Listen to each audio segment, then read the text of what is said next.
그렇다면 목사가 살아야 교회가 살고 또 교회가 산다고 하는 말은 곧 이 역사가 사는 것입니다. 그래서 이 말은 다른 말로 말하면 목사가 민족의 운명을 결정하는 그런 위대한 존재라고 하는 사실입니다. 그런 의미에서 우리의 책임은 또한 막중한 것입니다. 인류 역사상 가장 위대한 애국자는 예수님이셨습니다. 예수님은 하늘나라의 애국자이시면서 또한 자기 조국 이스라엘 민족의 애국자였습니다. 애국자라고 하는 말은 자기 나라를 사랑하는 사람을 애국자라고 말한다면 예수님은 하나님의 나라의 애국자요 세상 나라의 애국자의 표상입니다. 그래서 예수님께서 이 민족을 살리는 비전을 우리에게 제시하셨습니다.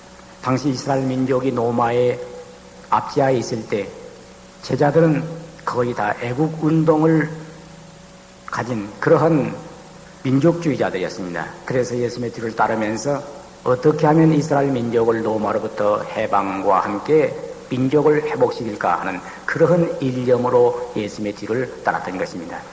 그런데 예수님께서 십자가에 죽었을 때 그 많은 사람들은 실망했고 좌절했습니다. 왜냐하면 예수님의 권능을 의지해서 민족의 독립을 꿈꿨던 수많은 당시의 이스라엘 민족 그 사람들은 모든 것이 다 수포로 돌아가는 것에 대하여 저들은 한없는 피해감을 가졌습니다.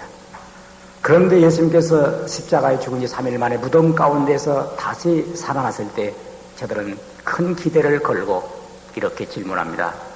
예수님, 이스라엘 나라를 회복하신 이때입니까? 하고 물을 때 예수님께서는 때와 기한은 너희 알 바 아니요 성령이 너희에게 임하면 권능을 받고 예루살렘과 유대와 사마리아 땅까지 이르러 내 증인이 될 것이라고 대답했던 것입니다.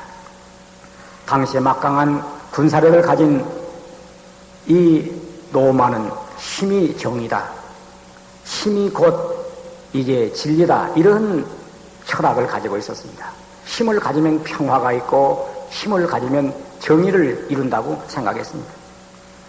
그런데 예수님은 새로운 하나의 진리를 선포했습니다. 성령이 너희에게 임하면 예루살렘, 유대와 사마리아 땅까지 이르러 너희는 이제 증인으로서의 이 세계를 살려놓을 위대한 사람들이 될 것이다라고 선포했던 것입니다. 예수님은 한 민족이 사는 것을 곧 증인이 있어야 한다고 했던 것입니다. 여기 증인이라고 하는 말은 목숨을 건 사람들입니다. 목숨을 건 사람을 우리는 순교자라고도 말합니다. 다시 말하면 복음을 살리는 목숨을 건 사람이 역사를 살려낸다는 것입니다. 그런 의미에서 복음을 들고 거기에 목숨을 거는 목사야말로 이 민족과 사회를 살려놓는 위대한 지도자라고 하는 사실을 예수님께서 우리에게 일찍이 선언해 주셨습니다. 복음이 살면 민족이 살고 복음이 쇠하면 민족이 쇠합니다. 이것은 다른 말로 말하면 복음이 산다는 것은 교회가 산다는 것입니다. 그런 의미에서 복음만이 민족을 살리는데 이 복음을 든 목사의 심령이 살아있을 때만 이 역사가 살 수 있다는 것을 예수님께서 일찍이 우리에게 선언해 주셨습니다. 한국 역사를 볼 때에도 이 종교라고 하는 역사적 소명이 민족의 운명을 좌우하는 것을 볼 수 있습니다. 신라 고려가 망한 것은 불교가 쇠퇴할 때였습니다. 불교의 진리 추구가 사라지고 기복적인 샤머니즘으로 집단이 전락될 때 결국은 신라 고려가 망했습니다. 이조실의 유교 정치 철학이자 사회윤리이던 유교가 조상숭배나 지리도참설로 결합하면서 결국 유교의 타락이 이조의 멸망을 가져온 것입니다. 지금 기독교가 순수한 복음을 살리지 못하면 결국 이 영향은 민족 전체의 생존에 미친다는 것입니다. 똑같은 한반도지만은 북한 땅은 저주받은 땅이 되었습니다. 그 이유는 복음을 거절하고 교회를 폐소하고 주의 종들을 핍박하고 저들을 학살한 그 죄값이 결국 하나님의 진노가 그 땅을 버렸기 때문에 황무한 땅이 되어버렸습니다. 서구 역사를 보면 러시아나 불란서에서 유혈혁명이 일어날 때 영국이나 미국에서는 영적 부흥운동이 일어났습니다. 러시아는 제도로서 교회는 있었으나 살아있는 복음의 증인이 없었습니다. 그러므로 러시아는 프로레타리아 혁명이 일어났고 공산당이 기독교를 핍박하고 교회를 폐쇄할 때 러시아는 악이 지배하는 그런 철의장막의 세계로 전락했던 것입니다.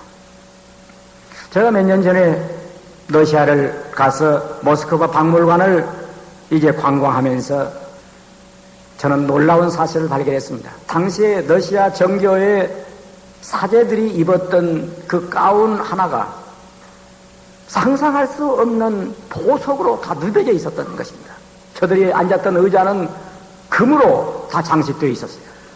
이것을 보면서 당시의 교회가 얼마나 타락했는가를 눈으로 볼 수가 있었습니다. 1917년 10월 공산혁명이 이제 일어날 때 그 전야 밤에 성직자들이 모여서 가운의 색깔은 어떻게 해야 할 것이며 이제 성직자들이 입는 가운의 이제 장식은 어떻게 해야 할 것이며 그리고 축도할 때 손가락은 필 것인가 오므릴 것인가 이런 걸 가지고 밤새도록 다투고 토론하면서 밤을 지새운 그 밤에 바로 공산혁명이 일어나서 다음날 온통 붉은 물이 전 러시아를 지배하면서 결국 저들은 시베리아로 피난을 가면서 추운 눈보라치는 시베리아 바람을 맞고 살겠다고 그 사제들이 도망을 치는데 하나님은 저들의 눈물의 기도를 들어주지 않았고 자비하신 하나님의 은총을 부르짖었으나 하나님이 위만한 채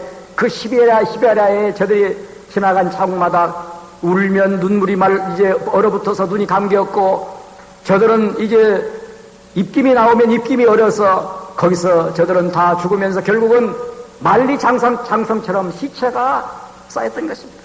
이것은 곧 하나님의 이 교회의 타락에 대한 진노의 심판이 러시아의 멸망을 가져왔던 것입니다.